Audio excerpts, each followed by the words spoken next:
உலகத் தமிழ் மக்கள் உங்கள் அனைவருக்கும் எனது அன்பான வணக்கங்கள். என்ன நேயர்களே, கமெண்ட்ஸ் ஆன்சர் அப்படிங்கிறது வெரி இம்பார்ட்டன்ட். ஏன்னா ஒரு காலத்தில் அதுக்கெல்லாம் எனக்கு நேரம் இல்லாமல் இருந்தது. பழைய வீடியோக்கெல்லாம் கமெண்ட்ஸ் ஆன்சர் அப்படிங்கிறது பண்ணியிருக்க மாட்டோம், ஆனால் டைப் பண்ணுவோம். இப்போ நம்ம வீடியோவிலேயே பேசினோம்னா ஒரு ரெஸ்பான்சிபிலிட்டி இருக்கும் உங்களுக்கு. பட் அதை நீங்கள் பார்க்குறதுக்கும் தெளிவாக ஒரு சிலர் டேட் ஆஃப் பர்த் கொடுத்தவங்களுக்கு ஸ்க்ரீனில் பார்த்து சொல்கிறேன், மற்றவங்களுக்கு தெரிஞ்ச வரைக்கும் சொல்கிறேன். இன்றைக்கி 20/12/2024 ஆக சண்முகம் ஒரு மாலை கிட்டத்தட்ட 5:30 மணிக்கு ஒரு பதிவு. ஐயா, தனுசு லக்னம், லக்னத்தில் கேது, 2ஆம் இடத்தில் மகரத்தில் முக்கூட்டு கிரகங்கள், 4இல் செவ்வாய், 6ஆம் இடத்தில் சனி, சந்திரன் 7இல் குரு ராகு செவ்வாயுடைய 4ஆம் பார்வையான 7ஆம் இடம் எப்படி இருக்குங்கிறார். அதாவதுங்க, பார்வை பலன் என்பது ஒரு மனிதனுடைய அந்த பாவகத்தை, எந்த பாவகத்தை சுப கிரகங்கள் பார்க்கிறதோ அந்த பாவகம் வெளிச்சம் பெறும். எப்போ வெளிச்சம் பெறுகிறதோ அந்த பாவகத்தினுடைய தன்மை நன்றாக இருக்கும். உதாரணத்துக்கு இப்போ உங்களுடைய தனுசு லக்னாதிபதியே 7ஆம் இடத்திலிருந்து லக்னத்தை பார்க்கிறார். இப்போ என்னுடைய லக்னாதிபதியே 5ஆம் பார்வையாக ராசியை பார்க்கிறார். ஆக எது நல்லது எது கெட்டது என்று தெரிந்து, ஆக லக்னத்தை குரு உங்களுக்கு பார்க்கும் பொழுதும் ராசியை எனக்கு பார்க்கும் பொழுதும் ஒரு விஷயத்தை நமக்கு தெரிந்தவரை பொறுப்பாக அதை ஹேண்டில் பண்ணுவீங்க. சரியா? முக்கூட்டு கிரகங்கள் திசை நடக்குதான்னு பார்க்கணும். அதெல்லாம் பார்த்தீங்கன்னா கிரக யுத்தங்களை குறிக்கும். யுத்தத்தில் முந்தியவன் யார் பிந்தியவன் யாருன்னு பார்த்தா தெரியும். அடுத்தது மணிமேகலை. இந்த சகோதரி என்ன போடுறாங்கன்னா, மகரம் 2024 ராகு கேது பயிற்சியை பார்த்துட்டு, எப்போ போட்டது? போன வருஷம் போட்டது. வணக்கங்க, ரொம்ப ரொம்ப நன்றிங்க ஐயா. நன்றி. என் செகண்ட் சன் லெனின், நல்ல அற்புதமான பெயர். 17/5/1990 9:30 AM Chennai Egmore. Okay, date of birth time கொடுத்துட்டீங்க, பார்த்துடலாம். 17/5/90.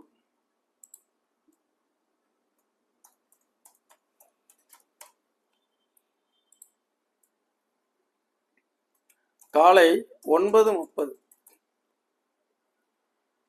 சென்னை. இப்போ உங்களுக்கு என்ன திசாபுத்தி அந்தரம் போகுதுன்னு பார்ப்போம். மகர ராசி, மிதன லக்கணம், சுக்கிர புத்தி போயிட்டு இருக்கு. அந்த லக்னாதிபதி 11இல், சுக்கிரன் 5/9/2022 இருந்து 6/5/2025 வரைக்கும் இவருக்கு சுக்கிரன் 5 கூடையவன் உச்சம். சுக்கிரன் யாருடைய நட்சத்திரத்தில் இருக்கு? புதன் சாரம். புதன் லக்னாதிபதி 11இல். இப்போ இவருடைய ஜாதகப்படி இப்போ கல்யாணம் நடக்கிறதுக்கு உண்டான வாய்ப்புகள் உண்டு. சரிங்களா? இப்போ உங்களுடைய கேள்வி என்ன? இப்போ செவ்வாய் 6 வருஷம் 18/6/24 24 வயசுல இருந்து அவருக்கு குருமகா திசை நடக்குது. குரு லக்னத்துக்கு பொதுவான பாதகாதிபதி. ஆக 7.5 சனி எல்லாம் விலக போகுது. மேரேஜ் நடக்கும், கூடிய விரைவில் ஃபிக்ஸ் ஆகணும். அதாவது மேரேஜ் பற்றி அவங்களும் கேட்டுருங்க. சென்னை எக்மோர், மகரம், மிதன லக்கணம், அவிட்டம், மேரேஜ் கூடிய விரைவில் ஃபிக்ஸ் ஆகணும், நடக்கணும் ஐயா. ப்ளீஸ் ப்ரே பண்ணுங்க, ஆசீர்வாதம் பண்ணுங்க ஐயா. குருஜி வணக்கங்கள், நன்றிகள் சொல்கிறாங்க. டெஃபினெட்லி என்னுடைய வாக்கு பலிதமாகும். என்னுடைய ஆலயம் matrimony.com இலவசமாக பதிவு பண்ணுங்க. நாங்கள் அதில் கால் சென்டர்லாம் வச்சு உங்களெலாம் கேட்டு பணம் கேட்குறது இதெல்லாம் எதுவுமே கிடையாது. நீங்கள் பாட்டுக்கு பதிவு பண்ணுங்கள். நான் கனெக்ட் வித் யூனிவர்ஸ்.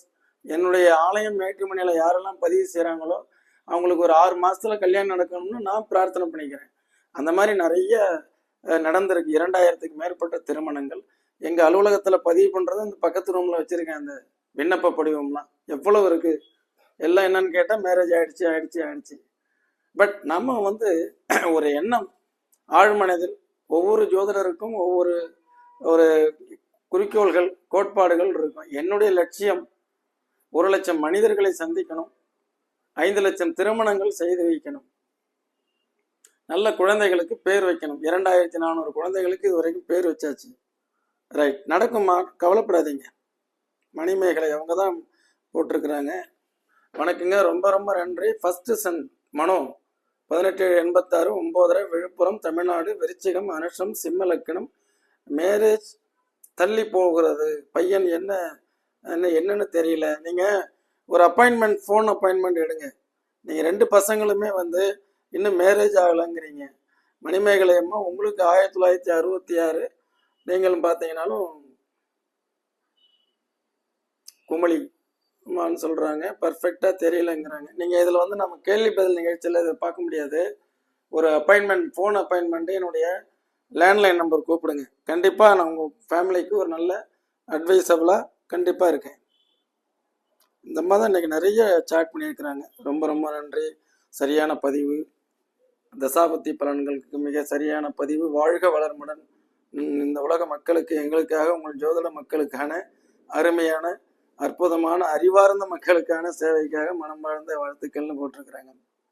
ஓகே, அன்பு சகோதரி மணிமேகலை அவர்களே, தாங்கள் கண்டிப்பாக ஒரு நேரலையில் பங்கேறுங்க. ஒருத்தவருடைய ஜாதகமாவது நேரலை. இப்போ நாளைக்கு காலையில் நேரலை இருக்குது. சனிக்கிழமை, இந்த வாரம், அடுத்த வாரமும் சனிக்கிழமை, அதுக்கு அடுத்த வாரம் ஞாயிற்றுக்கிழமை அதுலேயும் பேசுவோம். சரிங்களா? ஆனந்தவள்ளி சார் வணக்கம். அதாவது அவங்க என்ன கேட்குறாங்கன்னா, அடக்கம் ராசி, கடக ராசி, ஆயில்ய நட்சத்திரம், மேச லக்னம், பிறந்த டேட் ப்ளீஸ், திருமணம் எப்போதுன்னு சொல்கிறாங்க. அதாவதுமா, நீங்கள் முதல்ல மேச லக்னம் டயத்தை கொடுங்க. ஏன்னா இது எல்லாரும் பார்க்குறது. டேட் ஆஃப் பர்த் டைம் இருந்தால் உடனே பார்க்கலாம். ஓகே சாருங்கிறார். சிம்ம லக்கணமும் மன வாழ்க்கையும் பார்த்துருக்கிறார். கவிதா சார், சிம்மம் ராசி, பூர நட்சத்திரம், எங்கள் 2 பேருக்கும் நாங்கள் லவ் பண்ணுறோம், மேரேஜ் பண்ணலாமா? ஜாதகத்தை பாருங்க. ஒரே வரியில் சொல்ல முடியாது. என்னை பொறுத்தவரை நட்சத்திர பொருத்தத்தை விட ஜனனகால ஜாதகத்தினுடைய கிரக கட்ட அமைப்புகள், லக்னம், 7ஆம் பாவகம், குடும்பஸ்தானம், இதெல்லாம் பார்த்து முடிவுக்கு. ஒரு நட்சத்திரத்தை கொஞ்சம் ஓரமாக வைங்க. அது 27 நட்சத்திரத்துக்கு பொதுவானது. என் அனுபவத்தில் என்னுடைய நட்சத்திரம், மனைவியுடைய நட்சத்திரம் யோனி பொருத்தம் இல்லை, கல்யாணம் பண்ணக்கூடாது, தூக்கி போட்டாங்க. கல்யாணம் பண்ணி நல்லா இருக்கும், குழந்தைகள் இருக்கு இல்லையா? தனக்கு பின் தான தர்மம் எக்ஸலண்ட்னு சொல்லியிருக்கிறார். ஐயா கும்பராசி, சதய நட்சத்திரம், வயது 80. இப்போ ஓய்வு இல்லாத உழைப்புங்கிறார். அதுதான். இதன் மத்தியில் வீட்டில் சொல்லாத அளவுக்கு அவமானங்கள், தேக கஷ்டப்பட்டு உழைத்த அத்தனையும் கொடுத்துட்டு இன்னைக்கும் உள்ளதுக்கே நான் ரொம்ப கஷ்டப்படுறேங்கிறாரு. என்னை வீட்டில் இருந்து வெளியேற்ற நினைக்கிறார்கள். அதாவதுங்க, நான் என்ன சொல்கிறேன்னா, தனக்கு மேல் தான் தான தர்மம். 80 வயசு பெரியவர். நான் பார்த்தீங்கன்னா, இவங்க லலிதான்னு போட்டிருக்காங்க.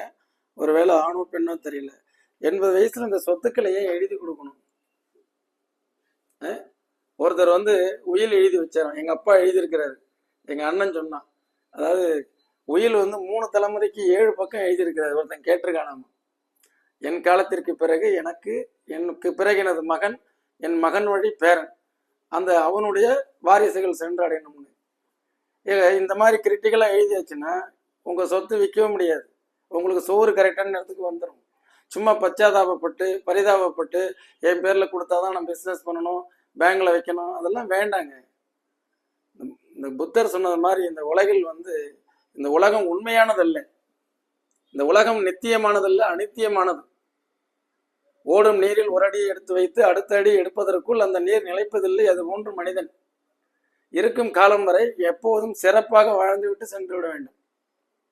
நான் ஏமாந்தேன். கடகராசி பாருங்க, எவ்வளோ வீடியோ போட்டிருந்தேன், எவ்வளோ பேர் பார்த்து இப்போ உணர்றாங்க, அழுறாங்க.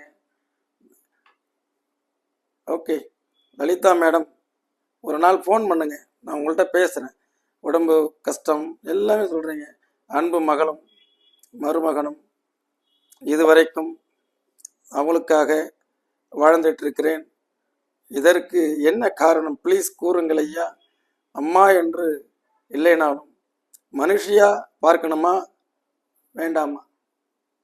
தாயிற் சிறந்தொரு கோவிலும் இல்லை, தந்தை சொல் மிக்க மந்திரம் இல்லை. என்னுடைய அலுவலகத்தில் எழுதி போட்டுருவேன். எங்கள் அப்பா என்ன சொன்னது எனக்கு என்ன பண்ணுறது, சில ஜடங்கள் இருக்காங்க, அவங்கெல்லாம் மாற்ற முடியாது.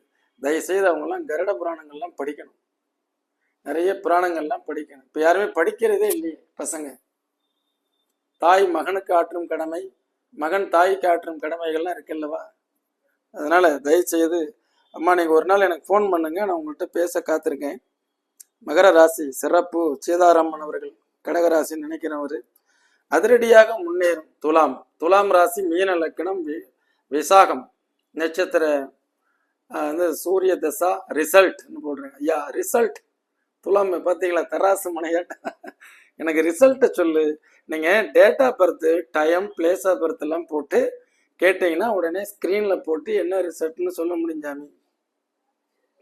விமல் சச்சி வணக்கம் சார் அப்படிங்கிறார். வாழ்த்துக்கள் விமல். கூகுள் குமார் வணக்கம் சார். 2001 திருமணம் லவ்வா அல்லது அரேஞ்சா சார்னு கேட்குறாரு. லவ் ஆர் அரேஞ்ச் பார்க்கலாமே.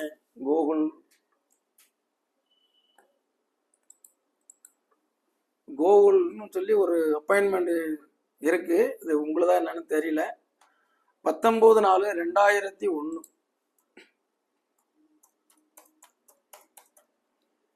6:45 AM.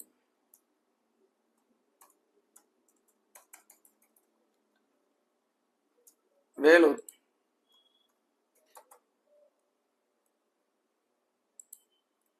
ஏன் அவர் வந்து திருமணத்தை பத்தி கேட்டார்? 7ஆம் பாவகம் 5ஆம் பாவகத்தினுடைய தொடர்புடைய திசாபுத்தி அந்தரங்கள் ஓடுதான்னு பார்க்கலாம்.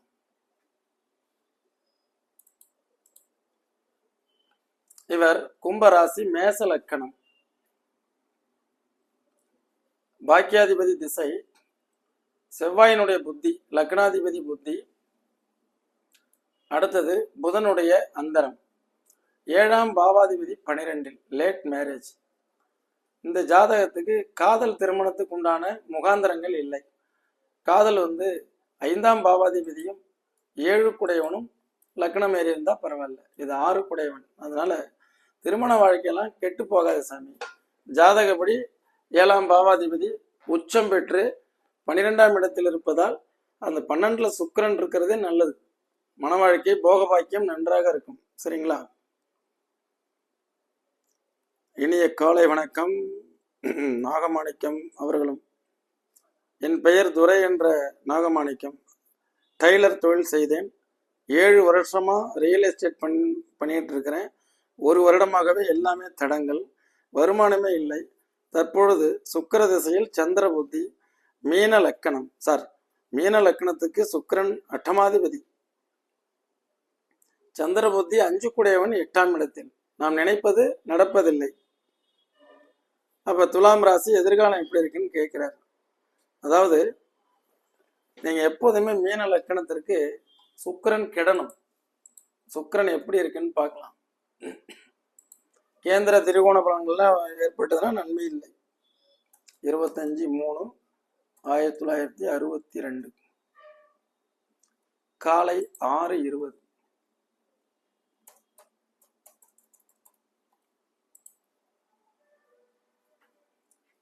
அட்டமாதிபதி உச்சமாகலாமா லக்கணத்துல?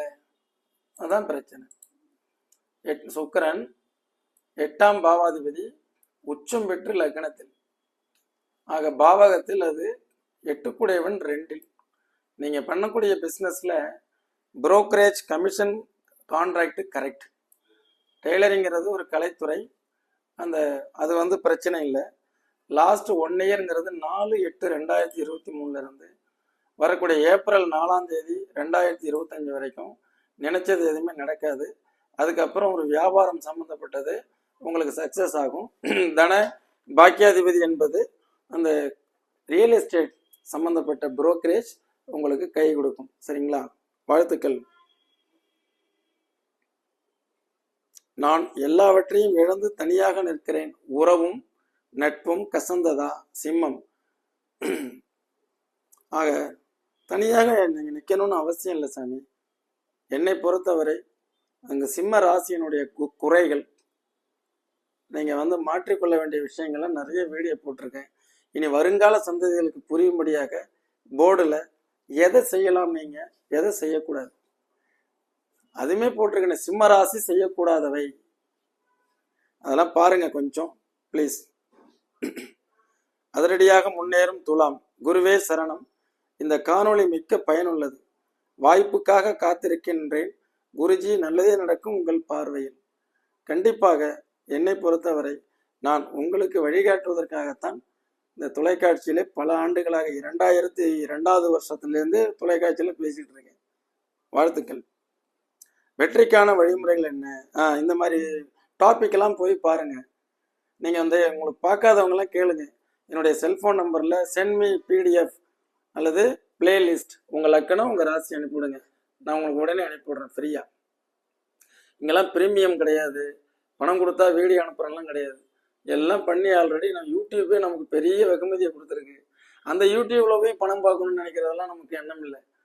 அதனால இந்த பிரீமியம் வீடியோ அதெல்லாம் கிடையாது. நான் உங்களுக்கு என்னால் பேசுனதெல்லாம் அனுப்பிவிடுறேன். நான் பேசின விஷயங்கள் உங்கள் எதிர்கால நலன் கருதி, பொழுதுபோக்குவதற்காக இல்லை, உங்களை பழுது பார்ப்பதற்காக. அதனால என்ன செய்யணும், அதுல நான் சொன்ன விஷயம் 10 பாயிண்ட் சொல்றேன்னா, ஒரு பாயிண்ட் ஒரு 68 வயசு டாக்டர் துலாம் ராசி ஃபோன் பண்றார். லாக்டவுன் அப்போ உங்களுடைய வீடியோ பார்த்தேன். நீங்க ஒன்று சொன்னீங்க, ஏபிசின்னு 3 மெத்தட். சி ஃபார் சீக்ரெட்டா சில ஒரு அக்கௌண்ட்டை ஓப்பன் பண்ணுங்க, 100 ரூபா வந்தால் 25 ரூபா இதில் போட்டுருங்கன்னு சொன்னீங்க. இன்னைக்கு போட்டு நான் இன்னைக்கு உட்காந்துக்கிட்டு சாப்பிட்றேன். நான் கிளினிக் போக முடியல, உட்காந்து சாப்பிட்ற அளவுக்கு இருக்கேன். அதுக்கு நீங்கள் தான் காரணம்னாரு. பார்த்தீங்களா, ஒரே ஒரு பாயிண்ட். அதனால வெற்றிக்கான வழிமுறைகள் இதெல்லாம் excellent for the life lesson. பார்த்தியா, வாழ்க்கை பாடம்னு சொல்லியிருக்கிறார். வாழ்த்துக்கள். 0 அப்படின்னு ஒருத்தர். மீன் வியாபாரம் செய்யலாமா? விருச்சிகம். செய்யலாம் சாமி, உங்க லக்னத்தினுடைய தொழில் அது. மீன்பிடி என்பது, மீன் என்பது லக்னத்தினுடைய தொழில். தாராளமாக செய்யலாம். அதிரடியாக முன்னேறும் துலாம். ஜபசீலி. ஐயா, அருமையான பதிவு. சித்திரை நட்சத்திரம், மீன லக்கணம். எனது கணவர் வெளிநாடு சென்றிருக்கிறார். என்ன தொழில் பண்ணலாம்? குழந்தைக்கான முயற்சி எடுக்கலாமா?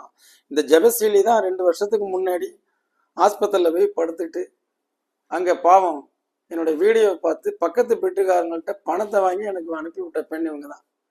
நான் உங்களுக்கு நேச்சுரலாக இப்போ குழந்தை கிடைக்காது சாமி, அதுலேயும் குழந்தை கிடைக்க வாய்ப்பு இல்லைன்னு காப்பாற்றி விட்டேன். மறுபடியும் அவங்க என்ன பண்ணியிருக்காங்க, இன்னொரு பக்கம் ஐவிஎஃப்க்கு எதுக்கு போய் 1.5 லட்ச ரூபா லாஸ் பண்ணிட்டு இருக்காங்க. இன்னைக்கும் கேட்டுட்டு இருக்கிறாங்க. ஜபசீலி போன வாரத்துலேருந்து கூப்பிட்டுட்டு இருக்கிறீங்க வேற. உங்கள் கணவர் ரிஷபராசின்னு நினைக்கிறேன், ரைட். அவர் வெளிநாடு போவார், சம்பாதிப்பாருன்னா அவர் வெளிநாடு போய் சம்பாதிக்கிற காசு பூரா நீ கொண்டு போய் ஆஸ்பத்திரியில் கொடுத்து குழந்தைக்காக செலவு பண்ணிட்டு இவ்வளோ நாளாக கிட்டத்தட்ட பல லட்ச ரூபா செலவு பண்ணிட்டீங்க. கிட்டத்தட்ட 9 லட்ச ரூபாய்க்கு மேலே செலவு பண்ணிட்டீங்க. நான் என்ன சாமி பண்ணுறது? அதுன்னு சொல்கிறீங்க. நாங்கள்லாம் கிறிஸ்தவர், ஜாதகம் ஜோதிடம்லாம் நம்ப மாட்டோம். உங்கள் நிகழ்ச்சியை பார்த்ததுலேருந்து உங்கள் மேலே எனக்கு நம்பிக்கை வந்துருச்சு. அதனால் நீங்கள் என்ன சொல்கிறீங்களோ அதுதான் சொல்லிடலாம். நீங்கள் கமெண்ட்ஸ்லாம் சொன்னீங்க, சரிங்களா? திருச்செந்தூர். ஜபசீலினுடைய கணவர் ரிஷபம்னு நினைக்கிறேன். அப்போ இது வந்து பார்த்தீங்கன்னா இது யாருது? 85 உங்களது. அவரது என்னாச்சு? அதுதான் போட்டிருக்கீங்களே, நீங்கள் 87. அவரு ரிஷப லக்கணம், ரிஷபராசி. ஞாபகம் இருக்கு எனக்கு. இதில் வந்து சாமி 9ஆம் பாவாதிபதி பாக்கியாதிபதி 6இல் மறைவு. சரிதா? ஜபசீலி உங்களுக்கு தான் சொல்கிறேன். 9 கூடையவன் 6இல் மறைஞ்சு 7ஆம் பாவாதிபதி வக்ரகதி. சரியா? இப்போ குரு தசை 2026 வரைக்கும் நடந்துகிட்டு இருக்கு. ஆக பொதுவாக புத்திர ஸ்தானாதிபதி நீசம். இதெல்லாம் வச்சு இப்போ ராகு கேட்கும் போதெல்லாம் பாருங்க, குழந்தை இயற்கையா 7ஆம் பாவகம் இயற்கையா கர்ப்பம் தரிக்கக்கூடிய இடம். அதுக்கு உண்டான அந்தரம் ஓடிட்டு இருக்கு. அது இங்கே ரெட்ரோகிரேட் வக்ரம் ஆயிடுச்சு. என்னை பொறுத்த வரைக்கும் இந்த 2026 வரைக்கும் தாமதமாகும். தவறாக எடுத்துக்காதீங்க, சரியா? அடுத்தது கணவர் 23/8/83.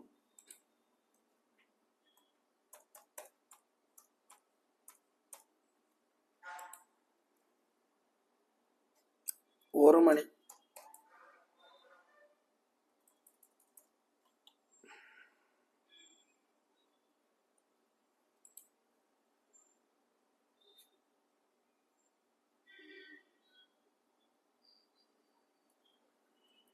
இவருக்கு பாருங்க, இவருக்கு 7 கூடையவன், அதே நேரத்தில் 5ஆம் பாவாதிபதி உச்சம். பட் இது டேட் ஆஃப் பர்த் கொஞ்சம் மிஸ்டேக்காக இருக்கே சாமி. 23/8/83 அது வராதே, இது தவறு. அதாவது அவரு எனக்கு ஞாபகம் இருக்கு, ரிஷப ராசி ரிஷப லக்கணம் வரும். இது வந்து அவிட்டம் மகரம் வருது. நீங்கள் எனக்கு ஃபோன் பண்ணுங்க.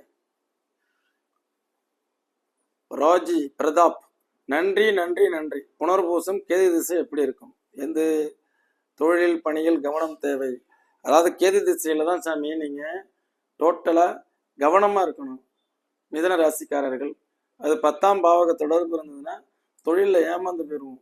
கேது திசையும் தொழிலும் பெருசாக டெவலப் ஆகணும். இப்போ சோனின்னு போட்டிங்கன்னா கேது 7ஆம் நம்பர் வரும். ஆக அந்த சோனிங்கிறது அந்த துறையில் படம் பிடிக்கிறதுல அந்த டிவி கேமரா அதில் அடிச்சுக்க முடியாது. ஆக கேதுவனுடைய துறை சார்ந்ததில் இருக்கணும். நீங்கள் ஒரு எக்ஸ்போர்ட் கம்பெனி வச்சுட்டு கேது திசை நடக்குது அப்படின்னா அங்கே போயிட்டு ஏதாவது லாக் ஆகிடும். சரிங்களா? கவனமாக இருங்க. எனவே நேயர்களே, நாம் இந்த கமெண்ட்ஸ் கொஸ்டின் ஆன்சர் பகுதியில் முடிஞ்ச வரைக்கும் பதில் சொல்லியிருக்கோம். இன்னொரு நிகழ்ச்சியில் மீண்டும் சந்திப்போம் என்று உங்கள் ஜோதிட வாழ்வியல் ஆலோசகராக. நன்றி, வணக்கம்.